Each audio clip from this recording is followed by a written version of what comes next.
Hello दोस्तों, welcome to Hindi code class. पिछले lecture में हमने कुबरनेटीज एंड उसके कुछ component like cluster, node, port, deployment, service इनको डिटेल में समझा था, जिससे जब हम कुबरनेटीज पर अपना एप्लीकेशन डिप्लॉय करें तो हमें पता चल सके कि इंटरनली क्या चल रहा है। ठीक है, अब आज हम अपनी बैंकिंग एप्लीकेशन को इस कुबरनेटीज पर डिप्लॉय करेंगे, बट पूरे डिप्लॉय नहीं करेंगे, हम पार्शली डिप्लॉय करेंगे क्योंकि एक साथ पूरा डिप्लॉयमेंट कवर नहीं किया जा सकता। तो आज हम कुछ पार्ट कवर कर लेंगे एंड नेक्स्ट पार्ट में इसको कंप्लीट कर लेंगे। ठीक है, मतलब यहाँ पर एक चीज क्लियर हो गई होगी कि जो एप्लीकेशन को कुबरनेटीज में डिप्लॉयमेंट का प्रोसेस है वो कोई कमांड के थ्रू या 2-4 लाइन लिखने के बाद नहीं हो जाता। इसके लिए बहुत सारी फाइल चाहिए होती है, बहुत सारी deployment file, service file and काफी कुछ देने के बाद अपना एप्लीकेशन कुबरनेटी में डिप्लॉय हो पाता है। मतलब एक एप्लीकेशन के अंदर मल्टीपल माइक्रो सर्विस होती है, डेटाबेस होते हैं, कॉन्फ़िगरेशन होती है, नेटवर्किंग होती है, इंफ्रास्ट्रक्चर होता है, बहुत सारी चीजें होती हैं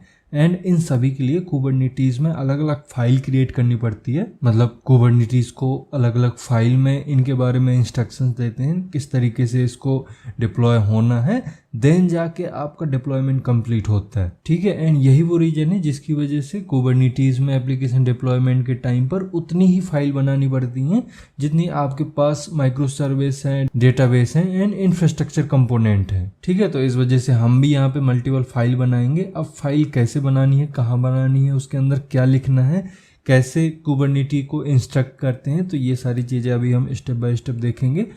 अब इसके लिए आपको जाना पड़ेगा अपने एप्लीकेशन के रूट लोकेशन पे, मतलब जहाँ पर सारी एप्लीकेशन पड़ी हुई हैं।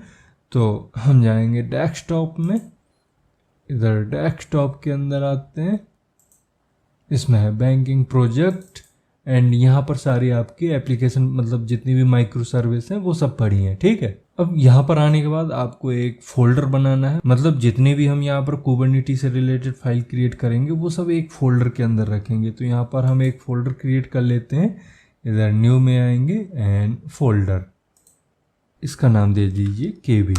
ठीक है, देन इसमें सबसे पहले एक फाइल क्रिएट करते हैं, यहाँ पर राइट क्लिक करेंगे, न्यू एंड इधर टेक्स्ट डॉक्यूमेंट ले लेते हैं, इसका एक्सटेंशन चेंज कर देंगे एंड इसका नेम देंगे नेम स्पेस एंड जो इसका एक्सटेंशन है वो TXT ना करके YML कर देंगे एंड हिट इंटर, ऐसे करिए यस।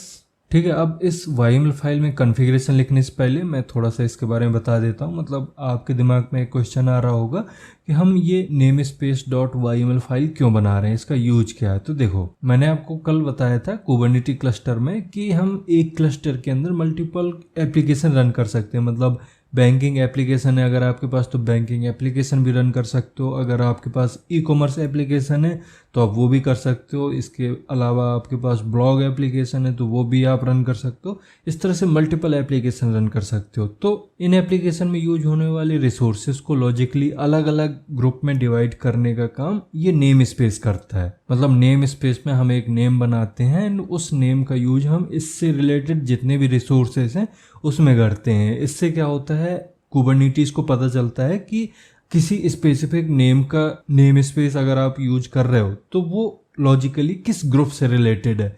मतलब जो भी हमारे बैंकिंग एप्लीकेशन से रिलेटेड रिसोर्सेज होंगे उसमें हम एक ही नाम का यूज करेंगे, मतलब नेम स्पेस एक ही होगा। इससे वो लॉजिकली अलग ग्रुप में कुबरनेटीज के थ्रू कंसीडर किए जाएंगे। ठीक है, अब इसमें हमें कॉन्फ़िगरेशन देनी है तो हम इसको STS में ओपन कर लेंगे। तो STS में आएंगे, इधर file, open file, then desktop, banking app, KB and name space dot YML। अब इसमें सबसे पहले देना होता है API वर्जन, जिसमें हम दे देंगे V1। इससे कुबरनेटी को पता चलता है कि नेम स्पेस रिसोर्स का कौन सा API वर्जन यूज कर रहे हैं। ठीक है, देन आपको कुबरनेटी को बताना होता है कि किस टाइप का रिसोर्स यूज कर रहे हैं। मतलब मैंने कल जो कुबरनेटी को सिलेक्ट किया था उसमें काइंड का यूज किया था, तो हम काइंड टाइप का यहाँ पर रिसोर्स यूज करेंगे। तो काइंड में हम दे देंगे नेम स्पेस। ठीक है, मतलब यहाँ पर काइंड की के अंदर वो रिसोर्स रखते हैं जो हमें यूज करना है। मतलब हमने यहाँ पर नेम स्पेस रखा है, इसका मतलब यहाँ पर हम नेम स्पेस यूज कर रहे हैं, नेम स्पेस रिसोर्स यूज कर रहे हैं। एंड अगर किसी और रिसोर्स पर काम कर रहे होते तो काइंड के अंदर वो रखा जाता है। ठीक है। अब इसके बाद आपको देना होता है मेटा डेटा। मेटा डेटा में रिसोर्स की आइडेंटिफिकेशन से रिलेटेड इन्फॉर्मेशन दी जाती है, लाइक नेम, लेबल, इस तरह की चीज़ें दी जाती हैं। तो यहाँ पर लिखिए मेटा डेटा।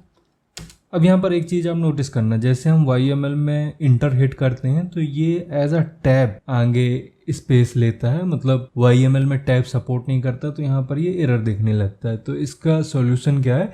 इसके लिए आप विंडो पे जाएंगे, यहाँ प्रेफरेंसेस में जाना है आपको, देन आपको मिलेगा जर्नल, इसके अंदर मिलेगा आपको एडिटर, एडिटर के अंदर मिलेगा आपको टेक्स्ट एडिटर। अब यहाँ पे आपको मल्टीपल चेक बॉक्स दिख रहे होंगे, यहाँ पर आपको सर्च करना है इंसर्ट स्पेस फॉर टैब, इसको चेक कर दीजिए।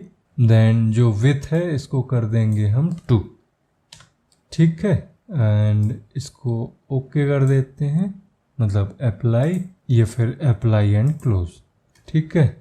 अब दोबारा से अगर आप आएंगे तो यहाँ पर ये एरर चली गई, एंड यहाँ पर देंगे हम नेम, एंड नेम आप कुछ भी एक नेम दे दीजिए अपने एप्लीकेशन के लिए। तो मैं यहाँ कर दूंगा बैंकिंग सिस्टम कर दीजिए या एप्लीकेशन कर दीजिए। अब बैंकिंग सिस्टम नाम का एक नेम स्पेस क्रिएट होगा, एंड अब जितने भी हम रिसोर्स यूज करेंगे उसमें इसी नेम स्पेस का यूज करके उसे इसी ग्रुप के अंदर, मतलब इसी नेम स्पेस के अंदर डिप्लॉय करेंगे, ठीक। बस इतना ही देना होता है। एंड रियल एंटरप्राइज लेवल में भी बहुत ज़्यादा कॉम्प्लेक्स इधर नेम स्पेस यूज नहीं होता, 2-3 लाइन यूज होती हैं एंड इतना इनफ होता है। तो अगर आप इतना दे देते हो आपका नेम स्पेस प्रॉपरली काम करेगा, ठीक है। इसको करिए सेव। अब केवल फाइल क्रिएट करने से कुबरनेटिस में ये नेम स्पेस क्रिएट नहीं होता है, इसके लिए हमें कमांड हिट करनी पड़ती है। एंड एक्चुअली सारी YML के लिए, मतलब जितने भी हम यहाँ पर रिसोर्सेज देंगे उसके लिए हमें अप्लाई करना होता है उन रिसोर्सेज को, मतलब बताना होता है कुबरनेटिस को कि यहाँ पर हमने एक कॉन्फ़िगरेशन दी है, इसके हिसाब से रिसोर्सेज अप्लाई कर दो। तो जब तक आप कुबरनेटिस को नहीं बताओगे कि हमने कोई फाइल बनाई है एंड उसके अंदर हमने कुछ चीज़ें दी हैं, मतलब कुछ इंस्ट्रक्शंस दिए हैं तुम्हारे लिए, तब तक वो काम नहीं करेगा। तो अब कुबरनेटिस को कैसे बताना है, इसके लिए आपको ज़्यादा कुछ नहीं करना, बहुत ही सिंपल है। आपको बस जाना है उस लोकेशन पर जहाँ ये फाइल पड़ी हुई है। अब इसके लिए मैंने ऑलरेडी बताया था कि ये फाइल कहाँ पड़ी हुई है। तो आते हैं हम फाइल एक्सप्लोरर में, एंड इधर ओपन कर लीजिए CMD। अब इसमें हमें देना होता है एक कमांड, जिसके लिए आप लिखिए यहाँ पर kubectl apply -f, then file का नेम, तो नेम स्पेस .yml, एंड ये एक नेम स्पेस क्रिएट हो गया, ठीक है। अब इस कमांड में जो ये पहला वर्ड आप देख रहे हो kubectl, ये एक कुबरनेटिस का कमांड लाइन टूल है जिसका यूज करके हम आगे कमांड देते हैं। देन हमने लिखा है अप्लाई, अप्लाई मतलब अप्लाई करना, एंड अप्लाई करना किस में, तो यहाँ पर एक्चुअली बता रहे हैं हम कि YML फाइल में जितनी भी कॉन्फ़िगरेशन है वो कुबरनेटिस क्लस्टर में अप्लाई कर दो। कुबरनेटिस का तो ये टूल ही है, तो ये बोल रहा है क्लस्टर में अप्लाई कर दो, ठीक है। मतलब इसे सिंपल एक लाइन में अगर आप बताना चाहो तो इसको ऐसे बोल सकते हो कि अप्लाई का मतलब होता है YML फाइल में जो भी कॉन्फ़िगरेशन है वो क्लस्टर में अप्लाई कर दो। देन है -f बताता है कि आपको जो कॉन्फ़िगरेशन रीड करनी है वो किस फाइल से रीड करनी है, एंड देन उस फाइल का नेम दे देते हैं। अब नेम स्पेस आपका सक्सेसफुली क्रिएट हो गया। देन नेक्स्ट स्टेप आता है एक बहुत ही इंपॉर्टेंट रिसोर्स का, जो है सीक्रेट। मतलब सीक्रेट ऐसा रिसोर्स है जिसके अंदर सीक्रेट मैनेज किए जाते हैं, सीक्रेट को कॉन्फ़िगर करते हैं, ठीक है। एंड यहाँ जिन मैं सीक्रेट की बात कर रहा हूँ वो ऐसा नहीं है कि अब हम अलग से कुछ सीक्रेट देंगे, ये वही सीक्रेट हैं जो हम अपनी एप्लीकेशन में यूज कर चुके हैं, like database password, Gmail credential, Twilio credential, and जितने भी हमने, जैसे सेतु का भी क्रेडेंशियल हमने सेट किया है, तो जितने भी ये क्रेडेंशियल हैं ये सारे हम अब इस YML में रखेंगे, क्योंकि अभी जो हमने ये सारे क्रेडेंशियल हैं वो हार्ड कोडेड रख रखे हैं फाइल के अंदर। एंड अगर आपके सोर्स फाइल के अंदर क्रेडेंशियल हैं तो कोई भी एम्प्लॉय या दूसरा डेवलपर या अटैकर कोई भी इनको देख सकता है। एंड इसी प्रॉब्लम को सॉल्व करने के लिए कुबरनेटिस हमें एक सीक्रेट रिसोर्स देता है जिसमें हम सारे सीक्रेट को मैनेज कर सकते हैं, ठीक है। तो इसके लिए हम फिर से आएंगे अपने KB फोल्डर में, एंड एक फोल्डर और क्रिएट कर लेते हैं, मतलब हम इन सारे रिसोर्सेज को अलग अलग रखेंगे जिससे हमें मैनेज करने में इजी रहे, ठीक है। एंड इस फोल्डर का नाम देंगे सीक्रेट, एंड इसी अंदर आएंगे एंड एक YML फाइल क्रिएट करते हैं जिसके लिए हम टेक्स्ट डॉक्यूमेंट ले लेंगे। इसका नाम दीजिए banking secret dot YML and last में ये जो TXT है इसको रिमूव कर दीजिए, इसको करिए यस। इसके बाद इस फाइल को ओपन कर लेते हैं। तो यहाँ पर file and open file, then secret के अंदर आएंगे एंड ये YML फाइल ओपन करेंगे। ठीक है, अब इधर भी सबसे पहले हमें API वर्जन ही देना पड़ता है V1। देन आपको काइंड में मेंशन करना होता है कि इस रिसोर्स का नाम क्या है। तो काइंड इसका नाम है सीक्रेट। इसके बाद आपको सेट करना होता है मेटा डेटा, जिसमें सबसे पहले तो हम नेम सेट कर देंगे। इसका नाम है बैंकिंग सीक्रेट एंड दूसरा आपको देना होता है नेम स्पेस। इसमें देंगे बैंकिंग सिस्टम। ठीक है, एंड मैंने इसी वजह से बताया था कि जो नेम स्पेस है वो किस तरह से सारे रिसोर्सेज को अपने अंदर क्रिएट करता है। मतलब हमें सारे रिसोर्स में बताना पड़ता है कि इस पर्टिकुलर रिसोर्स का नेम स्पेस क्या है एंड उसी नेम स्पेस के अंदर फिर कुबरनेटिस उसे क्रिएट कर देता है। इसके बाद बताना होता है टाइप, मतलब किसका टाइप, सीक्रेट का टाइप, सीक्रेट रिसोर्स का टाइप। तो कुबरनेटिस के अंदर काफ़ी सारे सीक्रेट टाइप होते हैं, बट इसका जो डिफ़ॉल्ट टाइप होता है हम वही यूज करेंगे। तो यहाँ पर इसका टाइप की के अंदर वैल्यू दीजिए OPAQ।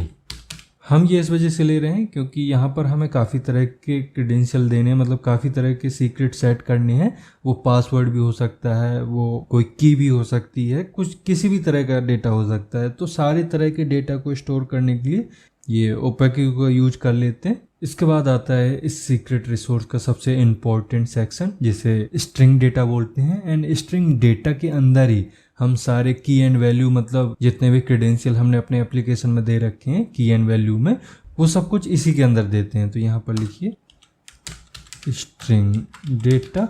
इसके नीचे अब मान लीजिए आपको पोस्टग्रे में यूजर एंड पासवर्ड रखना है, तो यहाँ पर कैसे लिखेंगे postgres अंडरस्कोर यूजर।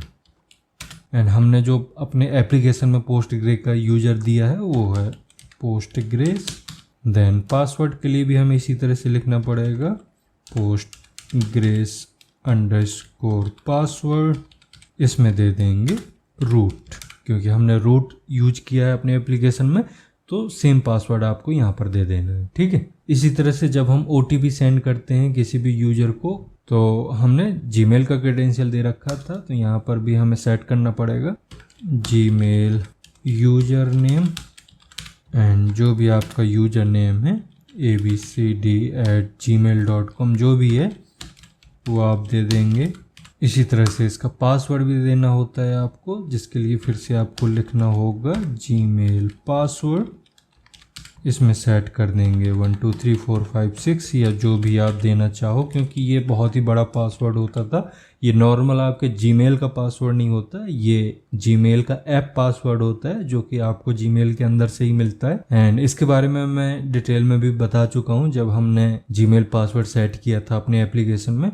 तो जिसने भी वो लेक्चर नहीं देखा है तो अभी वो लेक्चर देख लीजिए, जिससे आपको समझ में आ जाएगा कि मैं किस पासवर्ड की बात कर रहा हूँ एंड वो आपको कैसे मिलेगा। ठीक है, यहाँ पर आपको एक स्पेस देना होता है।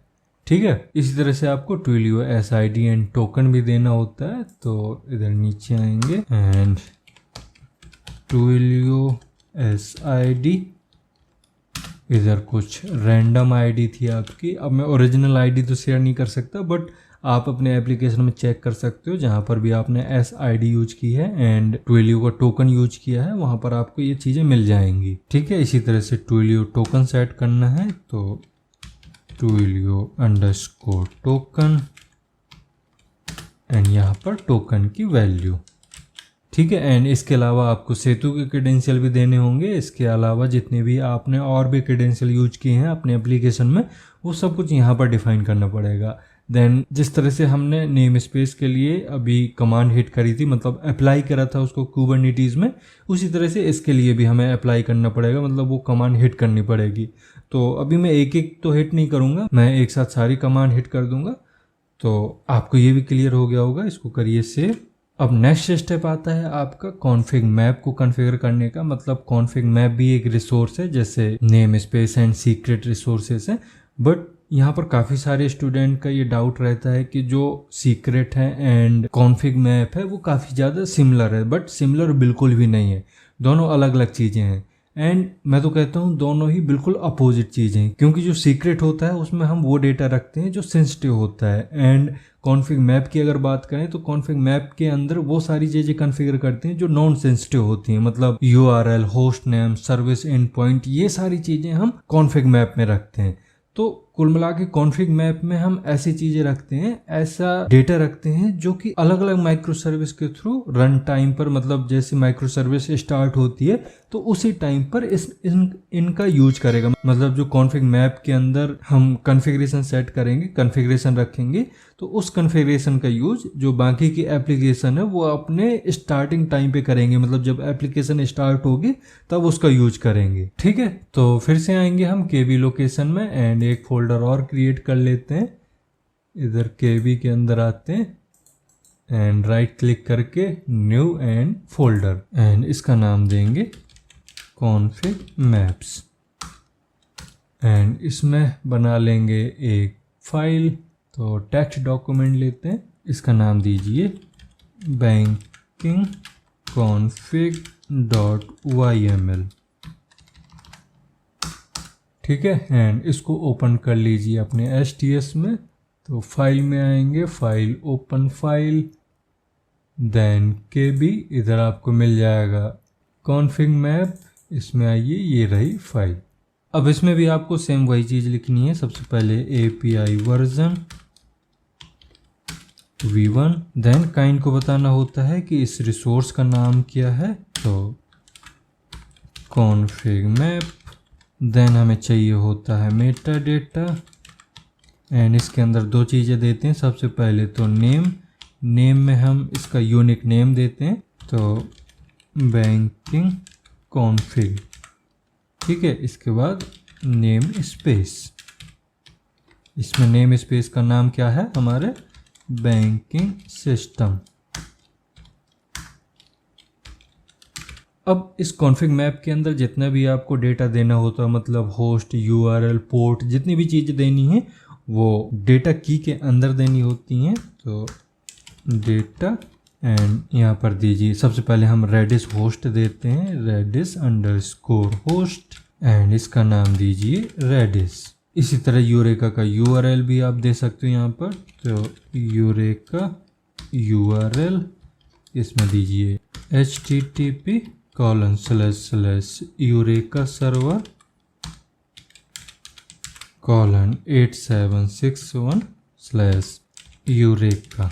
तो काफका बूटस्ट्रैप सर्वर, एंड इसमें देंगे हम kafka:9092। इसके बाद आप JWK URI भी दे सकते हो, तो auth_JWK_URI, इसमें दीजिए http://auth_service:9000/OAuth2/JWK। ठीक है, इसको करिए से।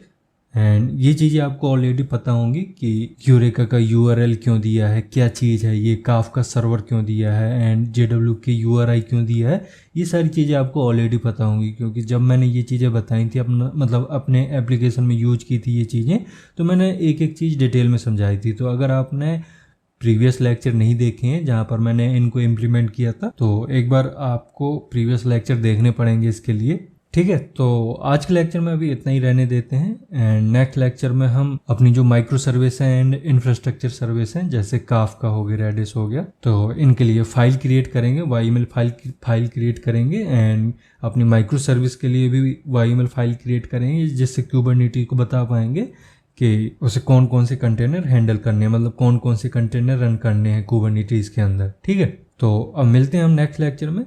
Thank you.